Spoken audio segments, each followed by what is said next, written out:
ہمارے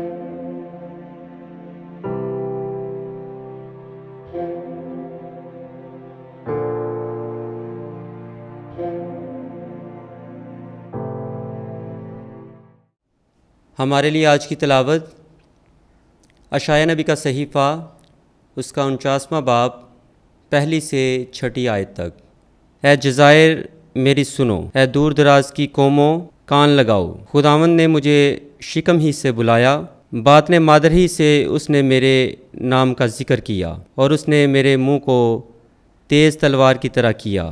اس نے اپنے ہاتھ کے سائے میں مجھے پناہ دی، اور اس نے مجھے ثقیل شدہ تیر کی طرح بنایا اور اپنے ترکش میں مجھے چھپایا۔ اور اس نے مجھ سے کہا کہ اے اسرائیل، تو میرا خادم ہے جس میں میرا جلال ظاہر ہوگا۔ یوں میں نے خداوند کی نگاہ میں عزت پائی، اور میرا خدا میری قوت بنا۔ تب میں نے کہا کہ میری مشقت بے فائدہ رہی، میں نے اپنی قوت عبث اور بے سبب صرف کی ہے۔ یقیناً میرا انصاف خداوند کے پاس اور میرا اجر خدا کے ساتھ ہے۔ اور اب خداوند کہتا ہے، یعنی وہ جس نے مجھے شکم ہی سے اپنا خادم بنایا، تاکہ یعقوب کو اس کے پاس پھیر لاؤں اور اسرائیل کو اس کے پاس فراہم کروں، کہ یہ ہلکی سی بات ہے کہ تو میرا خادم ہے، تاکہ یعقوب کے قبائل کو از سر نو قائم کروں اور اسرائیل کے پسماندوں کو پھیر لائے۔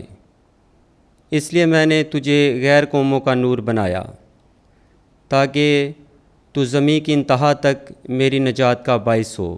پاک کلام کے پڑھے اور سنے جانے پر خدا کی برکت ہو۔ خدا کا شکر ہو۔